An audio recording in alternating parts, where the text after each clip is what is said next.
For the past 2 years, my company has been struggling due to intense competition, making it difficult to generate revenue. My company's share price has plunged 35% over the past year. To protect shareholder interests, I had to manipulate the company's revenue and profit figures. The only obstacle is the independent auditor's report, which could expose my fraud. I needed to take action. The recorded transactions do not align with the supporting documents, indicating potential fraud. I need to speak with the CEO. Mr. Patel, why has your company's revenue been overstated? I have substantial proof of fraud. Do you have an explanation?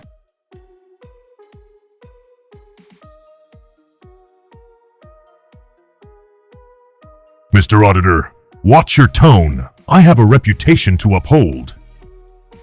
Mr. Patel, if this is your response, then I have no choice but to highlight the fraud in the independent auditor's report. I hope $2.5 million will be enough to keep you silent. Wow, that's a tempting offer. I wouldn't be able to make that amount in the next 10 years. Great choice. One day, you'll achieve even greater success.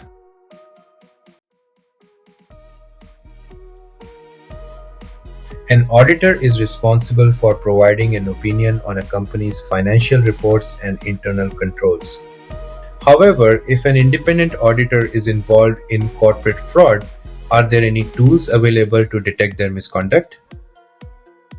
Hello everyone, my name is Rajat and welcome to my channel RM Finance. In our equity research series, we have taken the initiative to empower ordinary investors, helping them transform into smart investors throughout their investment journey. This video is part of our equity research series where we focus on quality checks. In the first video, we analyze the auditor's report, and in this video, we will examine auditor remuneration. Let's understand this with the example of the Satyam computer services scam in 2009, one of India's biggest corporate frauds, where the auditors failed to detect the misconduct. PwC failed to detect the massive financial irregularities, including inflated revenues, fake cash balances, and falsified bank statements. Despite clear warning signs, the auditors signed off on financial statements without proper verification. Imagine being one of the biggest audit firms and still failing to detect the fraud. It's hard to believe that the auditor was completely unaware of the fraud. Now, through our analysis, we will prove the auditor's involvement in this scandal.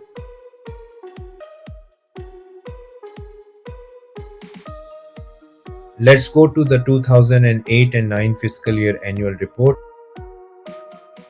and then go to its index. Now we will search the consolidated profit and loss account.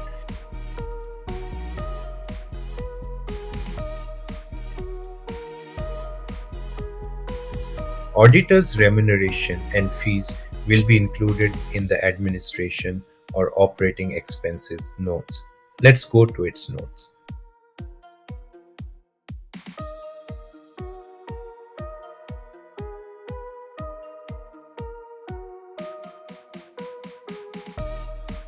In the notes, we got the auditor's remuneration. Now we will compare its growth year on year and also compare it with its peers. During that time, its competitors were TCS, Wipro, and Infosys. Its March 2009 year-end audit fees were 82 million rupees, which was around 8.2 crores, and in the restated year was 4.3 crores. Now we will check its revenue. Let's get back to its profit and loss statements.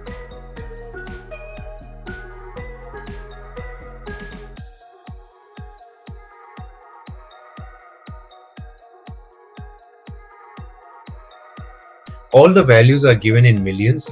To convert it into crores, we need to divide it by 10.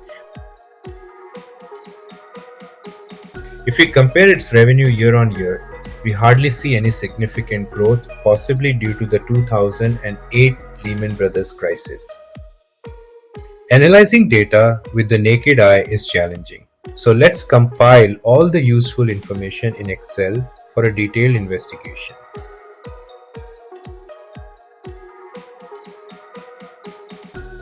We've gathered the information and analyzed year-on-year data along with peer comparisons in Excel. Let me walk you through one of the calculation processes. To calculate the year-on-year growth, we need to divide the current year's value with the previous year's value and then subtract it with 1.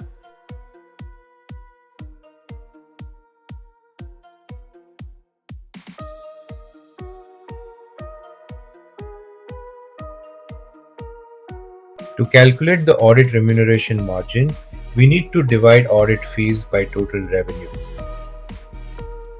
Done. Let's compare it year-on-year growth with its peers. During that period, Satyam's external auditor was PwC, while TCS was audited by Deloitte and Infosys by BSR. If we compare the audit fee growth between the financial years ending March 2008 and March 2009, it surged by 91%, while the company's revenue grew by only 4% during the same period. Now let's compare this with TCS and Infosys. TCS's audit fees grew by 45%, but upon further verification in the subnotes, the actual external audit fees increased from NAVR 1.2 crores to IVAN 1.6 crores. Now consider TCS's revenue was approximately 3 times that of Satyam with similar operations. Yet, Satyam paid nearly 5 times the audit fees of TCS for the same kind of services.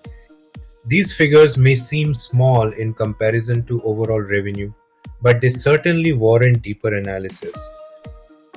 If we look at Infosys, its audit fees grew by 100%, but the absolute amount was just 2 crores in 2009. This value is relatively low, meaning even a small increase in audit fees resulted in a high percentage growth. Satyam, TCS, and Infosys have different revenue and audit fee figures, making direct comparison difficult. Instead, it's more insightful to compare them using margins. Let's plot a graph for better understanding. Just look at Satyam's margins, they are beyond the expected range compared to its peers. Interestingly, its margins didn't peak during the scam year, but in the preceding years. Take the fiscal year 2006 for example. A scam doesn't happen in a single day. The warning signs and circumstances start appearing well before the fraud is exposed.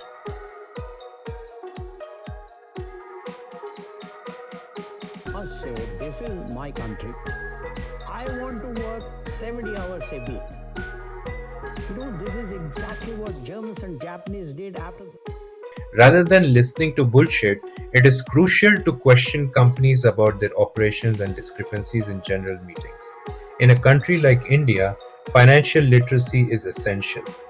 Consider this: 70% of companies in the Nifty 50 have been replaced in the last 10 years. Stay informed, be aware, and invest wisely.